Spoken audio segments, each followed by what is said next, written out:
Welcome to Flat Earth Debate Live. I'm your host, Nathan Oakley, and if you are new to this channel, or you've not done so already, how dare you, then be sure to subscribe, hit the bell notification icon and join button if you'd like to become a Nathan Oakley 1980 channel member and keep up to date with the Flat Earth Debate. If you would like to support the channel, there is a super chat that runs alongside each of these shows while they are live, and there's also a PayPal, Patreon and crypto link in the info box below the video. Also below this video you can get £50 for swapping your UK electricity supplier to Octopus Energy. Most importantly, if you'd like to join the discussion, simply mute the page you are currently watching, then click the link in the info box below this video to join the panel and express your views on the nature of Earth. If you do join, please don't swear. If you do, you'll be ejected, and if you are, please don't try to rejoin the stream using sock accounts. You'll be warmly welcomed back on the next stream. Please also share the show on social media. Sharing the show obviously increases the live audience, but this in turn increases the chances of a more diverse panel, so please share the show on Facebook and Twitter. One last time, if you're new to the channel or you've not done so already, then be sure to subscribe, hit the bell notification icon and join button to keep up to date with the Flat Earth Debate. Now we are joined by 10th Man, Neil, Brian, we did have Refracted Curvature, but he seems to have done a runner. A whole bunch of people in Discord, so welcome one and all. Greetings. Hey, everybody. Hey, good morning. Good morning, hello. Good to have you all, good to have you all. I did a bit of an Arwin as he's just about to join the show and pre-titled the show, despite not actually having a topic develop naturally. So I don't know if anybody spotted the thumbnail. If not, we won't try and force it into the subject I've titled the video with. Like new moon? I could immediately suggests that I don't push it into that area, and Arwing does it immediately. Yes. No, sorry, I didn't hear the first part of what you said there. The first part I'll repeat. I said I don't necessarily want to force the subject into what I've titled the show, because I just found it interesting and then did a bit of an Arwin and renamed the show before it's actually happened, which isn't normally a good idea. So, but it's easy enough to change, right? So, Sure. Somebody sent me a thumbnail. I'll get there, Arwin, I promise. Somebody sent me a thumbnail. So Kevin Polanski, and he did tell me the name of the artist to that picture, which I will bring up and say, as it's worth crediting, as it's a very beautiful picture. J.G. Friedman. So that's the picture of it's a moon being stolen on the back of a pickup truck, which I thought was very appropriate as people are making new moon videos at the moment. Nathan, just a note, Refracted Curvature's having trouble joining the show. Can you do something on your end, or? No, there's literally nothing I can do. If you guys have got no issues, it's I assume an issue he's got that I can't solve for him. Sorry, John, my bad. Can't do much for you. Morning, guys. Morning. How's it going? Hey, Chocolate. I just want to state that that's what you get, John, when after all your loyalty. It's just the hell with you. Did those words cross my lips? How dare you? Bloody Irish, always making stuff up. Can't you just push a button, Nathan? Come on.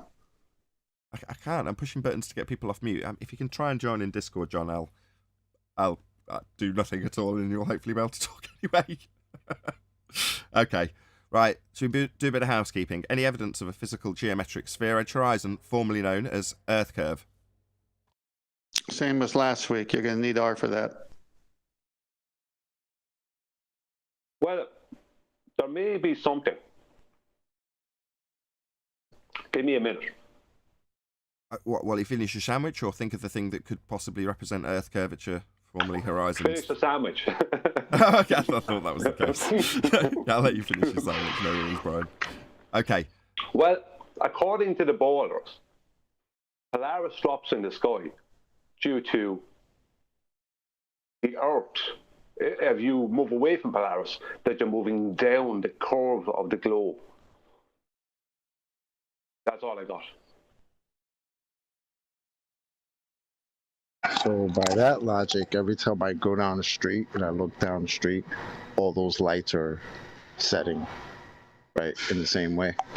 Getting smaller. Because lampposts, they're moving moving away getting from smaller it. and smaller. Yeah, yeah. No, that's a completely different thing altogether, Chocolate. Completely different. Oh, Completely that's different. I already told you that, yeah. Oh, okay. They told you that. Okay. Yeah.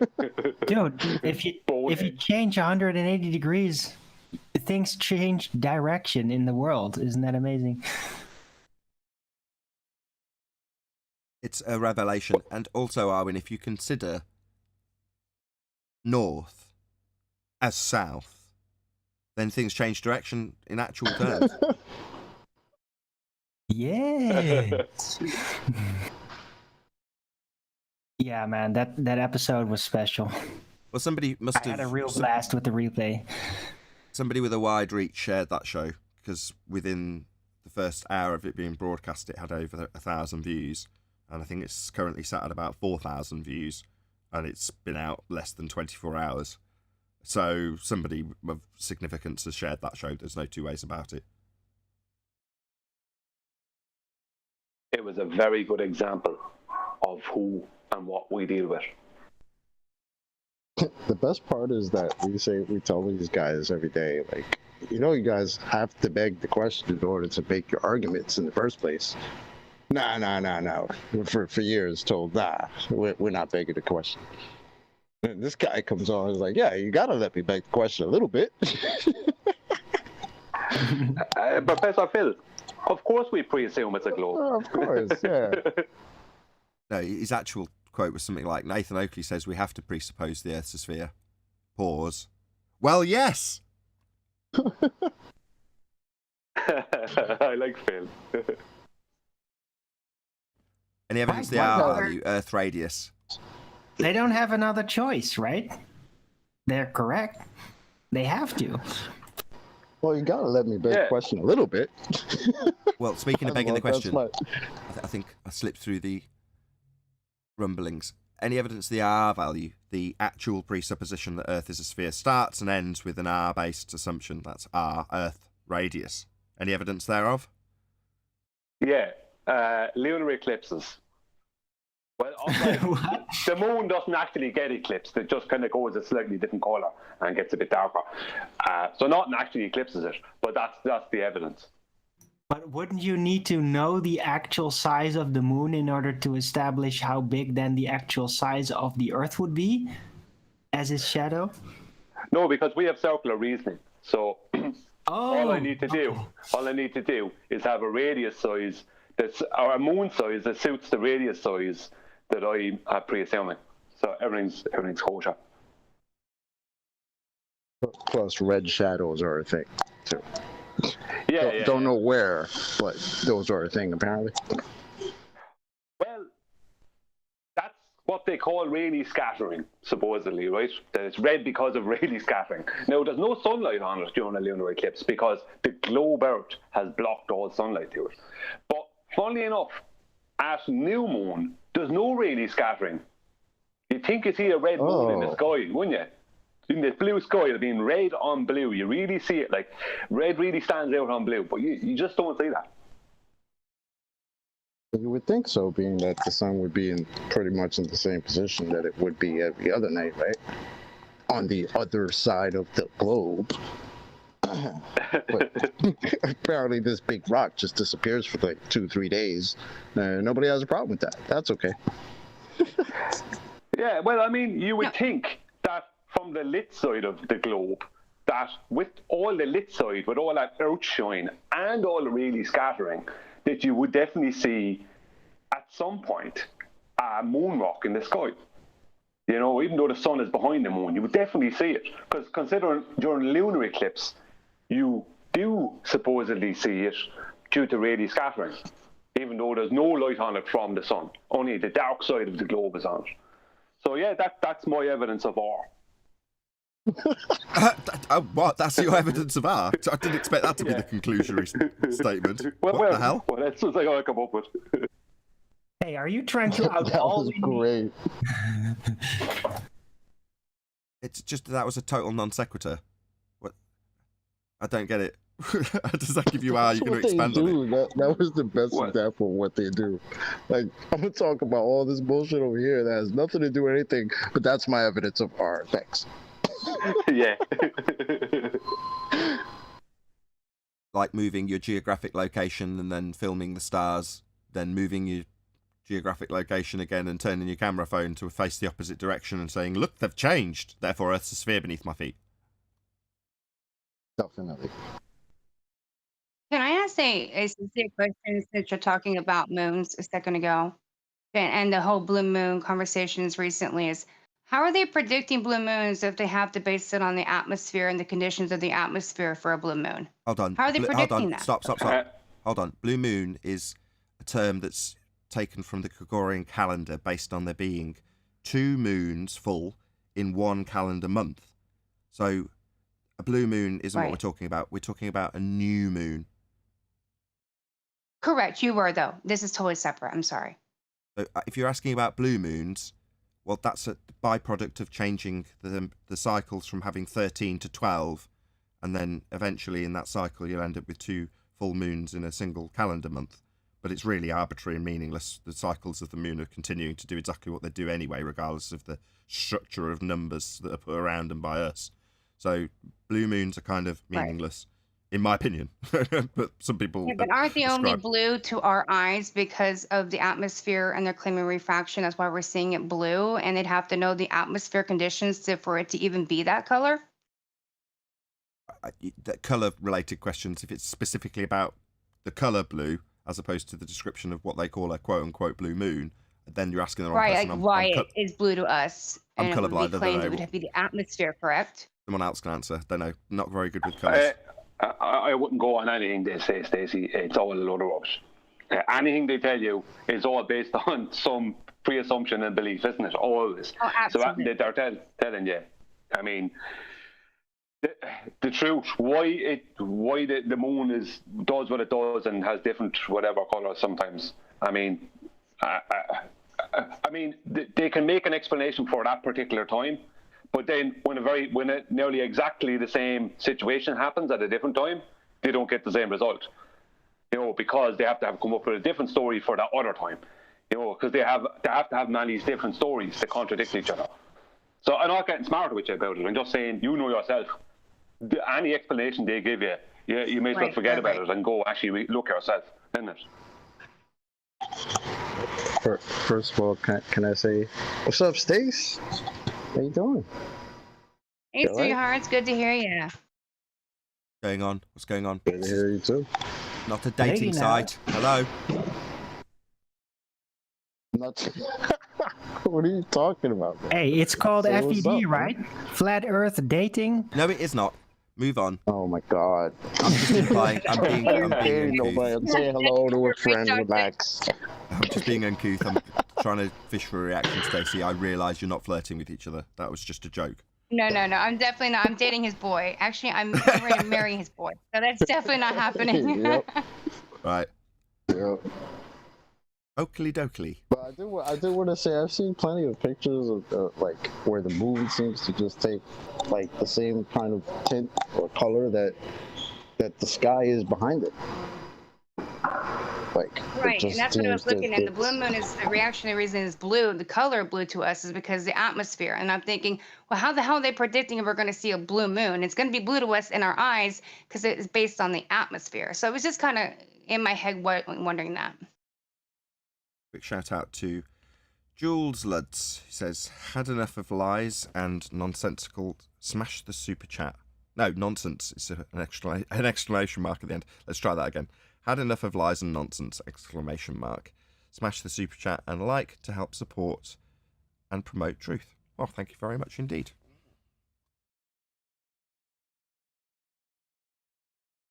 Yeah, indeed. Smash the share button, as that is how this show reaches people. It doesn't receive a great deal of promotion naturally, so to speak, algorithmically, however you'd phrase that. So the show that went out that we were talking about in the pre-show and a little bit at the beginning of the show was very, very popular because somebody somewhere smashed the share button where they hadn't before. And yeah, that's what it takes for these particular shows in this particular corner of the internet to actually become popular. The audience sharing is pretty much the only way it gets. Oh no, Godzilla 37. Thank you first and foremost for the super chat. I'll say it in advance before I read it. A dating site question mark. Is chocolate begging the question again? What? Okay, thank you, Godzilla, for the super chat. I think my joke's been taken one step further than I'd have hoped already. But there we go. Much is life. Damn, Chocolate can't say hello to one female and the whole show just falls apart. What's going on here? Crazy, isn't it? Right? He's just telling you gotta get married, bro. No, relax. Okie dokie. So no evidence of our then if we're going to exclude the moon. And in terms of its colour, I mean, in terms of its I will segue away from it, but come back to it in terms of colour, because the only thing that I ever noticed in terms of a colour shift was when I filmed a lunar eclipse, and the only thing of note other than the colour shift, which wasn't exactly predominant, I could tell it was changing, but like I say, I'm colourblind, so that particular aspect of it didn't really, wow me. What I noticed was the shift in temperature. Now, just coincidence, but by the same token, as it eclipsed as I was filming it, I stopped being able to film it because the temperature dropped so much that my fingers stopped working. And I had to subsequently go and get my wife out of bed and go, I can't take the last shots through the telescope. I can just can't hold the camera. I can't operate the camera, rather. My fingers have stopped working. So I had to wake her up because it was about 3 in the morning, 2 in the morning, I can't remember what time, late. And she had to come down and take the last couple of shots of totality because my fingers didn't function anymore. Working perfectly fine at the start, not working perfectly fine. Now, obviously, it's very late at night. Could just be that it just got colder, but it was noteworthy, and that's the only thing I can remember of filming that eclipse that was noteworthy.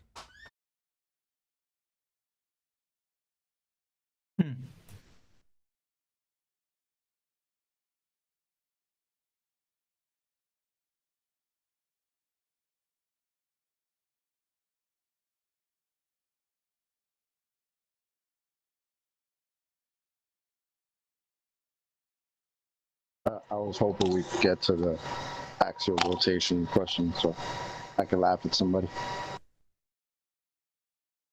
Hopefully that's the next one he asks then. Dealing with an intruder for a moment there, my bad. Right, Should we move on with a bit of housekeeping? Intruder? Did you shoot him? Not that kind I of was going to intruder. make a little joke, maybe, if I can. Go on, Owen.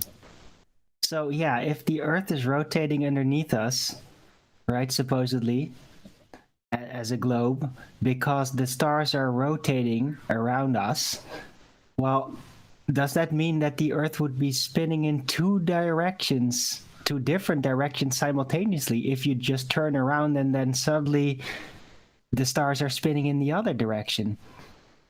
Would that mean you didn't know? Is does that mean 20? that the Earth is spinning in two directions at the same time, two opposite directions? Yeah, it's the 2021 Earth where the northern hemisphere and the southern hemisphere spin in different directions. Oh, shit. You didn't know? Man, Bro. the friction at the equator must be We gotta murder. put you on game, bro. You know what's wrong? All the globers, when they're north of the equator, they only stand looking north. They never ever turn any other direction. And when they go south of the equator, they all stand looking south only. So that's why they're confused. I think you'll find turning around isn't possible on a flat plane. Yes. Apparently, yes. Any evidence of the distance to the sun? Wait, hold up. I wanted to kind of give you a shout out, Nathan, because I just heard the episode with when Kocho showed up here, Kocho the clown. Talked about his father figure, Blue Marble.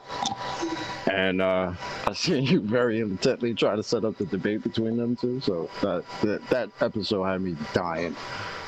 So yeah, kudos to that because it was hilarious to hear Kocho just two reference frames, infinite reference frames. Oh, so bad I wasn't here for that. It was great. Yeah, it kind of makes me a little bit sad because for the entirety of that show, Kocho just lied through his back teeth on multiple occasions. And even with QE, literally one of our own coming to his defense and saying, no, try and look at this in the best of light. And then very quickly going, yeah, he is actually a liar. That's just disappointing that it's descended to this since 2020, in fact, since the Black Swan, in fact, where you end up with people just having to lie. Lie about what they've claimed in the past, lie about their current claim, lie about what the globe is claiming, just lots and lots and lots of lies, and it's kind of getting a bit irritating and frustrating that our opponents should have to do such things. You know, it was one thing when they were spewing rhetoric and we were challenging it and they were double speaking their way around it and we were pointing out contradictions. It's another thing to just flat out lie, which is what we get now. Well, that shows you the level that we've reached in this debate, right? They can't even pass off their old bullshit. So now they just have to just lie about it. It's a damn shame on them. Yeah, it is a shame. And my frustration is, you know, bore out in these shows. I wear my heart on my sleeves and show how I feel in terms of the way I'm presenting myself. I'm pretty honest in that respect. Obviously, I've got a persona to a certain degree. I know I'm being filmed and recorded. But by the same token, my reaction is what it is. And certain people are critical in the comments going, you should try and be nicer. It's like, you try and deal with these zealots. See how quickly you keep your temper. Yeah, I can't. Like, the people that say that are obviously people who have zero experience with these people that we argue with. Remember, what's his name? He was looking for you to be nicer, and then after about 2 weeks of dealing with the Globers, he said, "No, you're right. You're doing the right thing." Who was it? It was on QE show. He was saying we should open more dialogue and have more conversation. It's like, yeah, no, I know who you're talking about. I can't remember his name, but yeah. Yeah. I know who you mean. He's like the tip of my tongue. He's a black guy, deep voice. Oh, what's his bloody name? It's going to bug the crap out of me now. Yeah, if you're listening, or something like that. If you're listening out there, I'm really sorry I've forgotten your name. It will come to me. It's on the tip of my tongue. But exactly, he was in the comments reasonably. He had a name a bit like Righteous Force or something like that. God damn it, why is it? Anyway, he was saying, you know, you need to be more calm with them. The information will be better received if you're nicer and etc. etc. And then, like you say, he joined a couple of debates, got into the wrangle dangle with just random Globe believer. And before you know it, he's swearing and cursing at them. You know what I mean? And afterwards, he pretty much came on Bullbusters and said, yeah, actually, it's not as easy as it looks. Words to that effect. Yeah. You're not given any choice. Wasn't it Slick or something? Slick something? No, it wasn't Slick James. No, Slick James is a different guy. So Slick James was really quite a cool character. But then he started saying quite nasty things to some of the female members of the Discord server, and he got very quickly banned for it. There we go, different guy.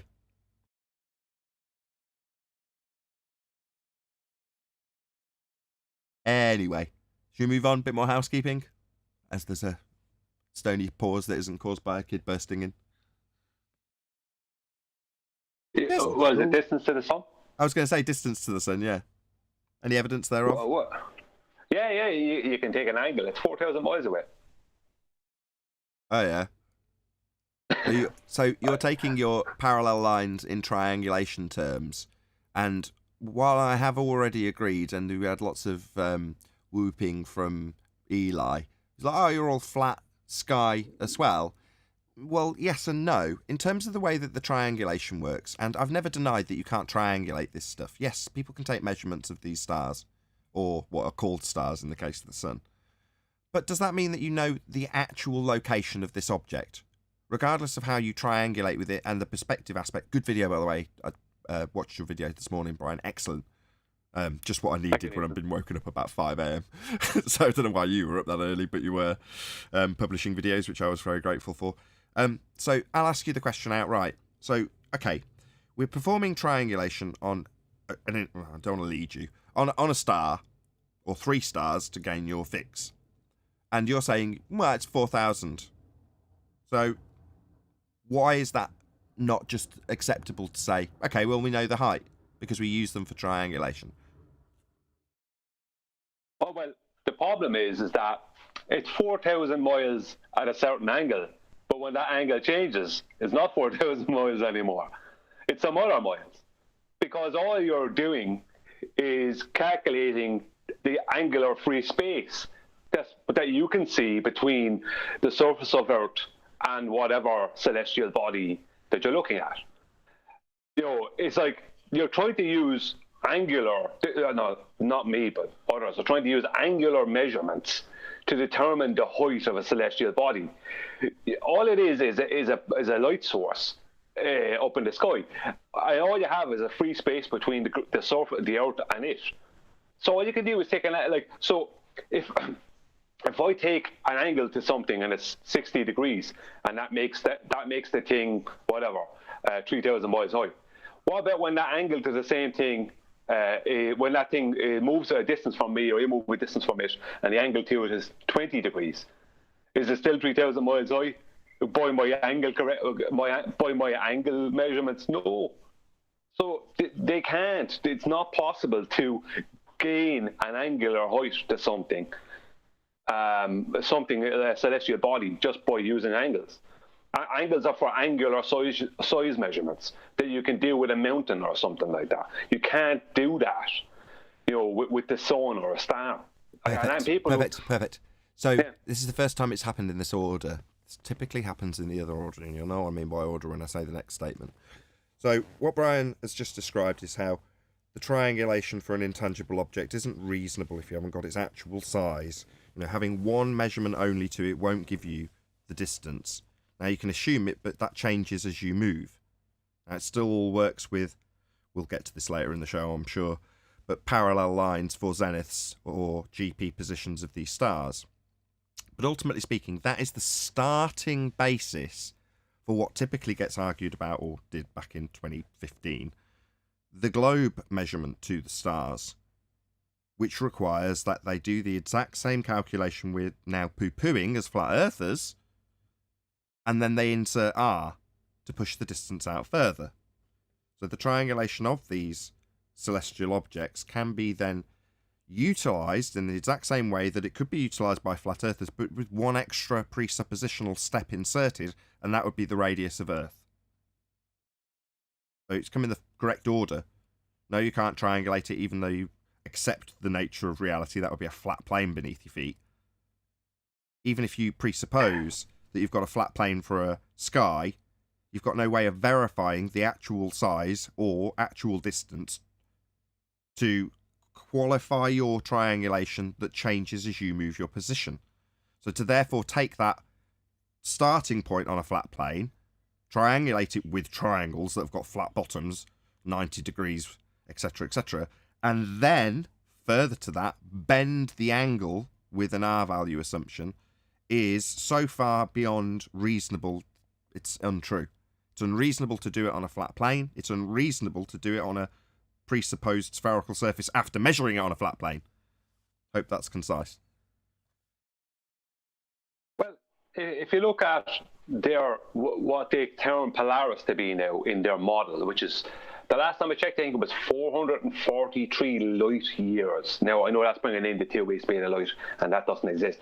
But we're talking about the globe model, so none of it exists. So 443 light years away. What angle did they use to create that? All they can do is take an angle off a flat plane and then convert it to globe, because they can't take an angle off a globe unless they use a chord through the center of through the equator line or some nonsense like that. I mean, it's like an angle. What's an angle going to do for you? An angle will tell you an approximate GP of a celestial body on the surface of Earth. The only reason that's possible to know is because you could work with Polaris to find out that if you move a certain distance from it, it will drop a certain distance in the sky. If you move a certain distance closer, it'll rise a certain distance in the sky. And they found that all the rest of the stars do the same, except for they move as opposed to being stationary like Polaris. You can figure that out on the ground, but that's it. That's all you can do. An angle is not going to tell you what height a light in the sky is. I mean, I don't know about this. Maybe it's a camera thing. But when these high-altitude balloons go up, where are all the stars then? I don't know. Maybe it's just maybe it's a camera thing. I don't know. Where are the stars then? How can you determine a height to something that just seems to disappear when you send a balloon up? You can't. It's just they're lights. They give us certain navigational properties. That's all you can say, isn't it? Quick shout out to Jules Lutz again. If we are revolving around the sun, yeah, we are, according to the heliocentric model, yeah, fair enough, then why do we see the same stars in January as we do in June? Rhetorical question.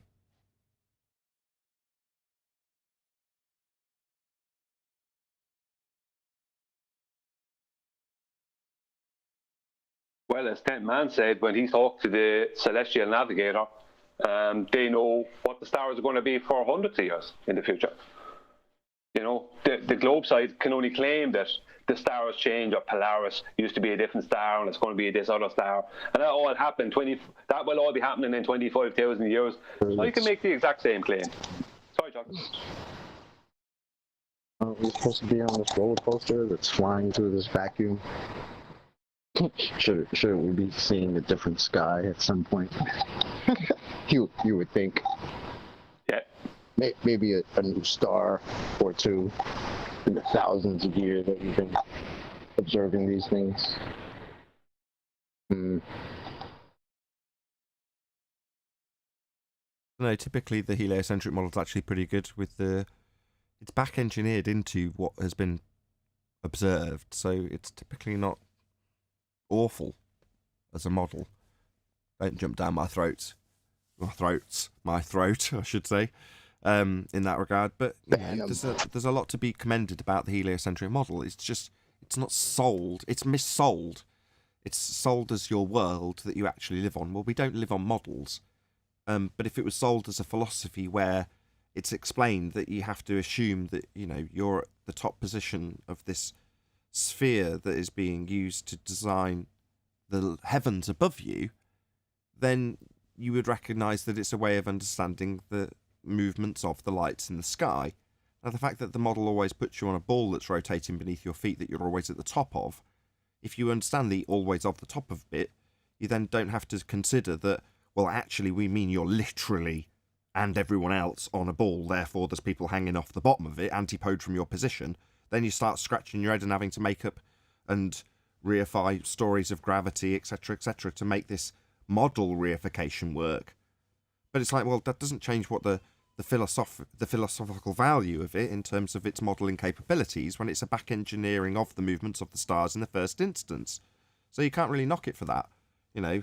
I mean, if somebody can show me an actual flaw, I mean, the title of the show is the new moon. We're supposed to see 0.8% of it.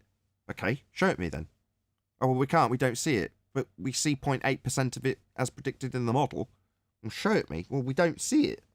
So you go on. So it's like, okay, so this is a problem then. If we should see it, let's see it. We don't, so we don't. That should be the end of the argument. Now, this came up years ago. Why do you think people give you like that? I don't know. She wants. Say again. Rookie, go ahead. Thank you. Just Rookie, did you want to add something? I'm sorry, I didn't realize my mic was on. No, that's okay. Don't worry. These things happen. But if we're supposed to see a certain proportion of the moon, then show it us. If you can't show it us, concede that that particular aspect of your prediction's incorrect. And when Sleeping Warrior covered this several years ago, he described it in terms of seeing an eclipse. Now, notwithstanding the issues that you have with parallel light rays coming from your sun and then the descriptions that have them diverging in order to create penumbra and umbra, if we just ignore those obvious issues that are also going to coincide with this problem, they have a prediction that comes out to a very similar prediction to what an eclipse is described as in their model. Now, that was the way that Anthony positioned his argument several years ago. I backed it then, I'll back it now. It's like, yeah, that's a problem. Well, Nathan, isn't that the same problem when we're asking for the R based on 3959? It's supposed to be there at the Black Swan picture at 1.22 miles at a 1 foot observer height, and it's not. So there's a flaw right there, just like the other. Yeah. The model's got problems in reification. That's if you transpose it onto your reality, suddenly it doesn't make a lot of sense. Well, when you're trying to understand the movement of stars, the limitations of a rock in a sky vacuum holding people antipodal aren't really an issue, because you appreciate it for its philosophical value in describing the movement of the stars, which the heliocentric model's pretty good at. Well, you know, the problem comes when the church says, oh, do you know what, we could make that our reality. We could make it everyone's reality. Why not? You know, that becomes a problem, because then it's sold to you in a packaged way from pretty much birth as an acceptance of a reality that isn't your reality. Now, we could get into the whys and wherefores of why people would do that. It always boils down to the same thing, control and power. Well, aside from that, just recognise where things are philosophically valuable and where they're not. Rather than saying, let's pull apart its actual use as a model. Same goes for maps, as we were talking about it in the pre-show. It's like, but it's a tool, and therefore has a use. Well, just look at it within the constraints of its useful nature and not beyond. Rather than arguing with someone that says, this particular map is going to be your map, and you say it represents the world thusly, and it doesn't. I see that happening and go, why are you getting involved? Have you made this map? Is it your new idol? I don't get it. Good morning. Morning, Eli. So I heard you guys talking about eclipses, and maybe you did note this. Is my mic clear, by the way? Yeah, you're all good. All right. So maybe you noted this already, but the guy at NASA, I forget his name right now, but he uses the frame of reference of geocentrism to basically not predict the eclipses, but the model that they're working on is a geocentric model. So coming off the back of that, I like to read this quote from Einstein and Infeld, The Evolution of Physics, page 212. The struggle so violently in the early days of science between the views of Ptolemy and Copernicus would then be quite meaningless. Either coordinate system could be used with equal justification. The two sentences, the sun is at rest and the earth moves, or the sun moves and the earth is at rest, would simply mean two different conventions concerning two different coordinate systems, which is, I think, what you guys were talking about. So, Correct. Anyways, good morning. Correct. And thank you. Excellent quote from Einstein in respect to the convention that's being used to describe the movement of the stars could equally be taken from a reference frame that has us geocentric, that would be sun moving around us, or heliocentric, sun at centre, us moving around it. Both are equally valid. It depends on which reference frame you want to describe this philosophical way of describing the movement of the stars with. Well, you can do either. Equally valid, right? Well, does that mean that it's equally true that the sun moves around us and we move around the sun? No, it's just a model. It's a convention, as Einstein puts it. The problem occurs when you work outside of the convention. Precisely what's happened in modern times.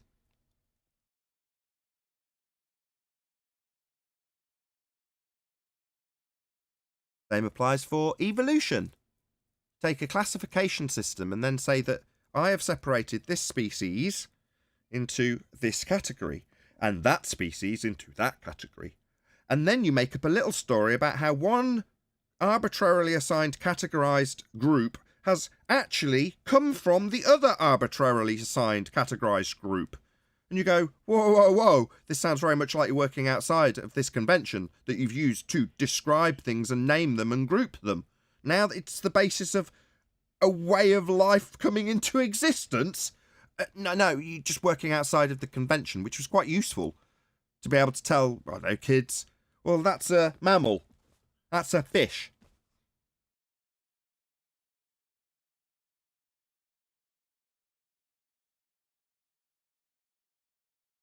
I often view people like Einstein and things that he says, like that quote there, and the other quote he has of how I can't remember verbatim, but how you can't tell by optics alone whether the sky is moving or the earth is moving.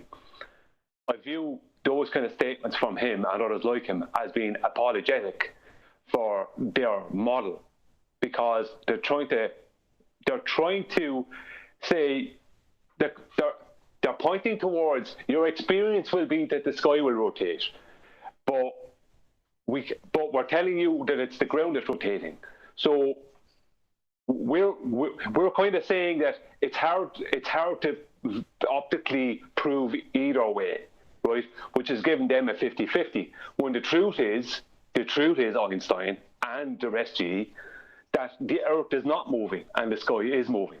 That is the truth. But they're being they're giving you something by giving your experience some relevance. You experience non-movement, of the Earth. So they're giving that some relevance, as they're not hand waving it away like the people we deal with, but they're also then ushering in their own little nonsense. It's hard to tell optically whether it's the sky or the Earth that's rotating. It's not hard to tell. The Earth is not rotating. The sky is obviously rotating. It's very easy to tell that. So anything other than that is completely rubbish. Go on, sorry, Chocolate. They're just telling you same difference. Right? Yes. You can't tell. Yeah. You're either on a ball and the ball's spinning and making everything in the sky look like it's spinning, or it's the sky that's actually not spinning and you are the one spinning. Like, it's ridiculous. It's a preemptive, apologetic exposure for their own failings. So they can say, exactly as you begin, look no different. So before you can say, well, there's going to be consequences of your description, so surely it's this description, which comes across as strong if you've positioned it as geocentric, whereas if they position it as geocentric, give you the explanation, but then go on to disclaim that you wouldn't be able to tell any difference, therefore heliocentric, you go, oh, okay, well, they've already explained it, haven't they? You're like, well, no, because the natural consequences of being heliocentric, you definitely notice other things that they're not describing when they describe the claim to be apparent movement of the stars. Yeah, okay, yeah, we've got apparent movement of the stars. Well, you wouldn't be able to tell the difference if it was actually you moving, wouldn't I? No. Oh, all right, okay. What about the other things that I would notice if I was moving? Well, let's just not talk about those. You won't notice. What about if I point out a consequence of things like Coriolis deflection we don't see? Well, we'll tell you how we wouldn't expect to see them, and simultaneously tell you how it's also a proof that we spin when we do see it, even though you're pointing out that we don't. And so it goes on. Well, Mitchell from Australia lifted the drone up, left it stationary hovering position, and the stars in the sky kept moving. So it's off the Earth. Uh-oh. So basic, so simple.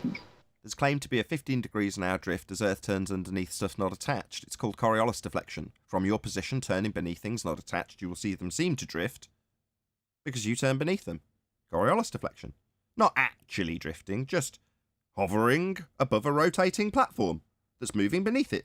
So if you're on that platform moving beneath it, you'll see it seem to drift. So a drone would hover and you'd watch it seem to drift away because you turn beneath it. That's their claim.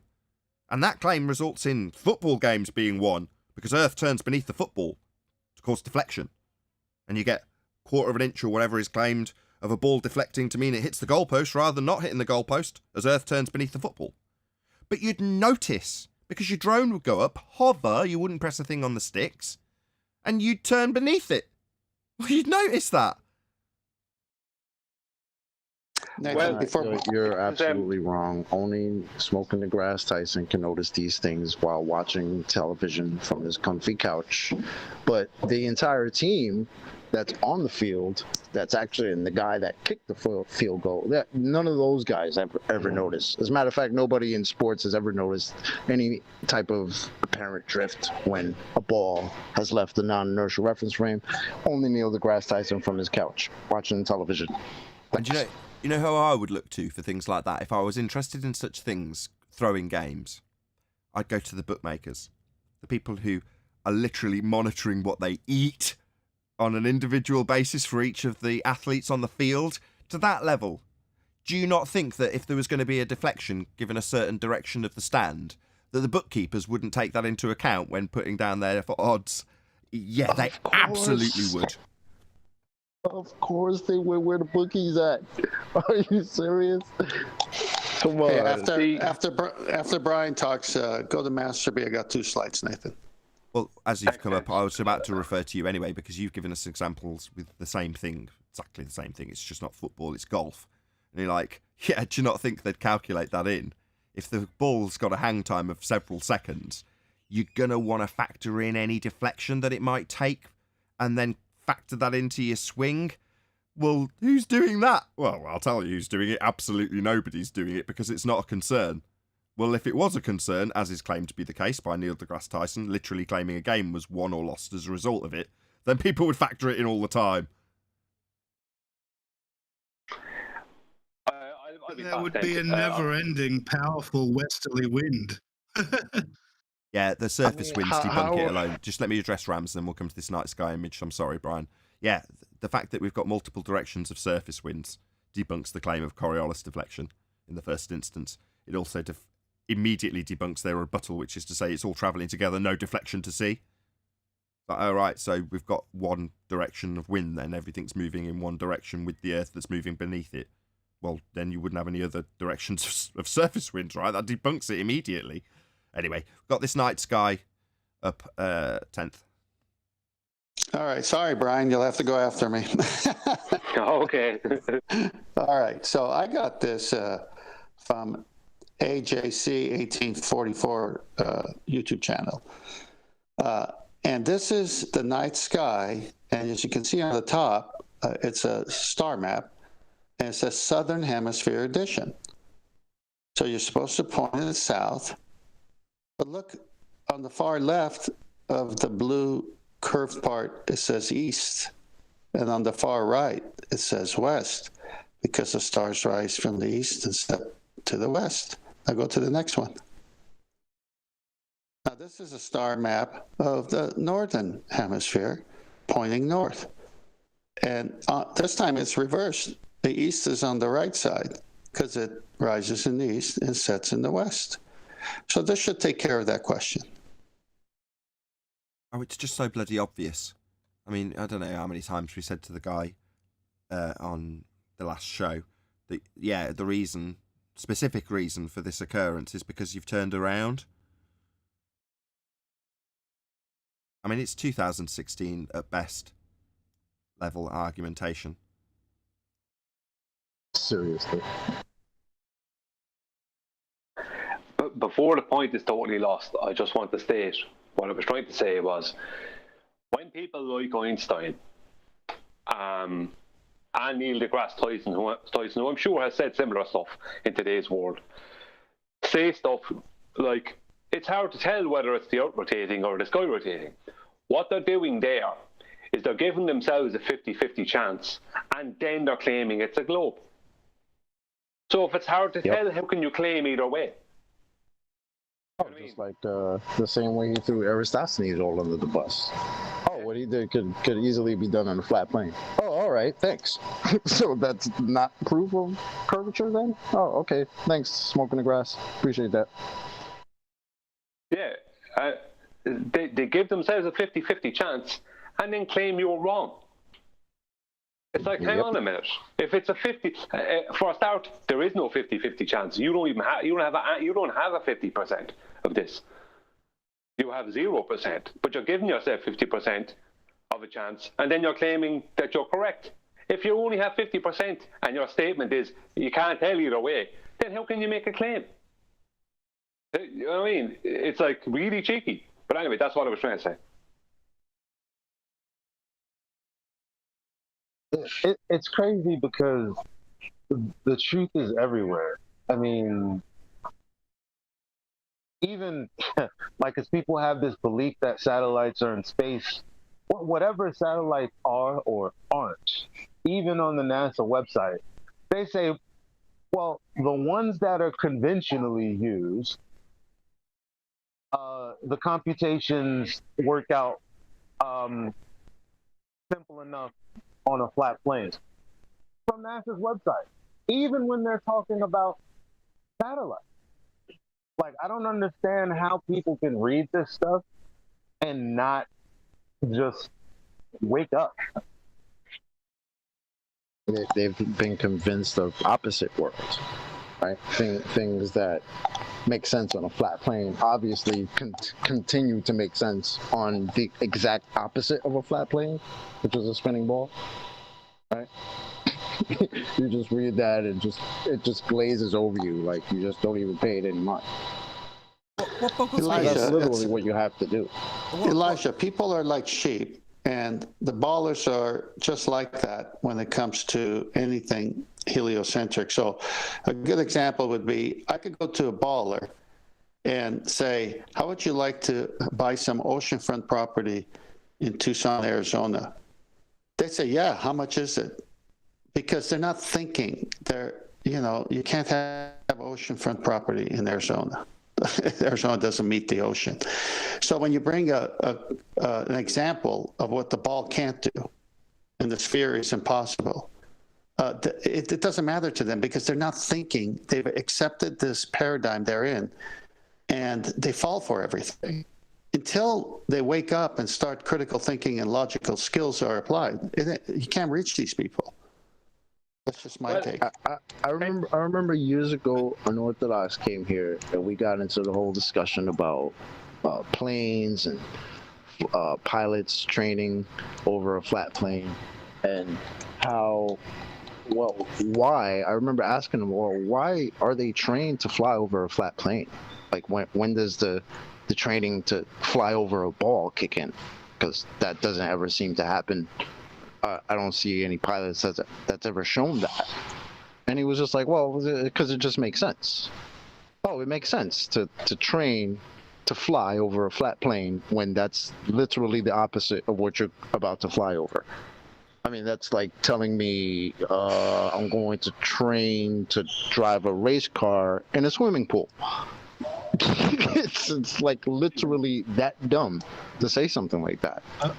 I think a lot of these guys too can't fathom a flat Earth alternative to what they already think the world is. That they've never come across a valid potential explanation in a flat Earth context. I think for some people that's the case. Well, just on the airplane example there that Chocolate gave, that is one of those 50-50 moments I talked about a few minutes ago, because their only actual claim is that they follow an altitude, but then they claim that altitude goes around the globe, right? So they have to beg the question straight away. It's like, well, we just follow an altitude, so but the altitude goes around the globe, and we follow that altitude around the globe. Now, besides that logic being completely flawed, they're basically saying they follow an altitude. You'd have to follow an altitude across a horizontal plane as much as you have to follow an altitude if you were able to have an altitude flying around the globe. No. You'd have to do the same thing. No, you wouldn't. If you want to no, that's wrong. It'd be drop. You'd have to account for. But you're still, but I'm saying, I'm only going off of their claim. They're giving themselves a 50-50 chance by saying they'd have to follow an altitude, and then they're just begging the question. Yes, that's more like it. Thank you. I should probably jump the gun there. I was just outraged by you saying it's the same. Anyway, I'm just a quick shout out. So, shout out to Jules Lutz again. Could it be that most people are now happily ignorant and don't want to know the truth? Is anyone else having this experience? Yeah, the Matrix analogy stands perfectly true as he walks around the simulation that they've got control over, training program, if you will. And he says that most people are blissfully unaware of the control structures that are around them, and when they find out, they'll fight to retain them. Now, I'm paraphrasing it. I'm not very good at quoting Morpheus, but by the same token, the sentiment is there. What he is saying is, what I have defined now as actual globe believers. Those are the people that are just under the impression that they're on a sphere because they've been told so, and they've got no real concern to check otherwise. Doesn't really factor into their life very much. So therefore, it's just taken as read. That's a normal globe believer.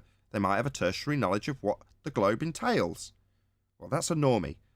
Metaphorically, the person plugged up to the Matrix that doesn't know they're plugged up to the Matrix. In that movie. Well, once the person appreciates that what's around them isn't actually the reality that they've been told, they might start paying a little bit more attention to it, and then immediately rebel against it because they want to retain their globe faith. Now that is the moment of change. It's the purple pill, if you will. The person that stumbles across this subject and then falls down the hill. But they want to remain as they were. They want to still be a globe believer in blissful ignorance of any of this horrible, evil, flat earth stuff. And when they get here, they want to poke the blame and point the finger at the person that they see as the ruining of their more than happily blissful ignorance on a globe. They'd rather just stay that way. And they'll fight to get back up the hill. Well, what are they going to fight with? The hill itself? The fact that the proofs that they thought they held dear aren't proofs anymore? The hill will just fight them for that. They can't climb up the hill in that respect. So they fight the people that they find are at the bottom, still hanging around. That's us. Yeah? And they'll fight with them. You were at the bottom of the hill shouting. Anyway, enough of my analogy. What's interesting with your example is the matrix, if I use it the way I was imagining in my mind. So there's those that are plugged into the matrix and fighting the illusion of whatever the powers to be want them to believe. And then there's those who question that and take the red pill and are unplugged from the matrix, and they challenge everything. So when these two types meet, baller and flat earther, let's use an example, the baller starts defending the illusion because he's still plugged into the matrix. Whereas the one that's been unplugged, took the red pill, woke up and is asking questions and saying, but where's the drop? Where's the R? Where's the, all these different things. The other person who's still plugged in is defending the illusion, the model, the falsehood, as if it's real. And they can't be wrong because you must be wrong. And so in real time, there is a discourse. One's defending the model that can't be proven, and the other one is saying, hey, I've been unplugged, I'm asking questions, and you don't have good answers. This is what we have in the flat earth debate all the time. Right. But metaphorically, the bottom of the hill where these people interact is symbiotic. Well, the one can't exist without the other. Now, you've got the, He-Man equivalent of walking off into the sunset as the alternative. Now, what I'm saying to those of you who are on the flat earth side, let's start there, is that you don't actually have to stay at the bottom of the hill. You don't actually have to shout back through the fence at other people on the other side of the fence. That's not necessary. It's not your requirement. Again, we discussed this in the pre-show when I was asked by Max, I think it was, well, what do I give someone as an alternative? When they're like, well, what model do I now adhere to? It's like, no. You're going to help this person if you can encourage them to walk away from that hill. And at the bottom of the hill, in a big trash pile, there's all sorts of other crappy maps and models all scattered around. Now, you can rummage around in them, but you could just walk off, away from the hill, and the screaming, Now, don't get me wrong, there's going to be times that you need milk, and you're going to have to go back to the hill because that's the only damn place you can get milk, right? But it doesn't mean that when you do that, you have to get involved in the wrangle-dangle with the people in the periphery that you know are at the bottom of the hill, fighting tooth and nail to try and get back up, and trying to drag the people who are trying to, although they may not know it yet, trying to walk off into the sunset. Now, walking off in the sunset is something that I'm trying to get across to Neil quite frequently. Yeah, when you don't care about the guy that's like, what model do I replace it with? Or, well, you must realise that you've been deceived. When you stop caring about that, right, is when you've walked off into the sunset and you're like indifferent to it. Now, I don't know if this is a unique position. I'm sure there's plenty of people who are in my position that go, yeah, I don't really care on a general level. It doesn't actually interfere with my life very much at all anymore. I'm actually quite happy, and it's not because of the flat earth debate. That makes me happy from producing videos because I love being a YouTuber. But the actual flat earth bit, it doesn't really have a great deal of bearing on my life anymore. In fact, to the point where, if I'm teaching as a Copernicus to my kids, which I am at the moment, it really doesn't I don't break a sweat and go, oh, no, I need to tell you the alternative while I'm teaching you this. Literally, it doesn't faze me in the slightest. I'm indifferent to it, right? So that's where you need to try and get to, as opposed to the sleepless nights potentially because your friend, relative, neighbour has a belief that you think they shouldn't have anymore. It's like, if you've intentionally shouted to the top of the hill and got them to fall down it, then maybe you should reflect internally on what you've done to that normie. Basically messed up his very happy, blissful ignorance. Did you give him a warning first? Did you stand there with the blue and red pill and tell him the consequences of what you were going to tell him when you forced him to roll down that hill? Or she? Well, if you are... Don't they want truth? Neil, if you are going biblical, then where you meet these people are years beyond their first sin. which is basically, I mean, you got to understand this, because when people tell themselves falsehoods from children and don't question it, you're not going to undo that in a day. As a matter of fact, this person takes falsehood as truth because they've rejected truth, and they've rejected what? So they've been cast a grand delusion, and they're in the hands of the adversary. What do you think you're going to do about that? The people that are seeking truth are the people you should be looking for, because you're wasting time on people that have already made their choice. With that, I'm going to say, if you are watching this on either Nathan Oakley 1980 or Nathan Oakley premiering streams, then stay tuned, as there will be an after show to follow. Unfortunately, if you are watching this live, this is where we bid you farewell. So a huge, massive, enormous thank you to all of you who smashed the super chat, liked, commented, shared, subscribed, joined as a Nathan Oakley 1980 channel member, and all that good stuff. Also, below this video, you can get £50 for swapping your UK electricity supplier to Octopus Energy. I've been Nathan Oakley. Stay tuned if you're watching on a premiering stream, and I will see you all in the next video.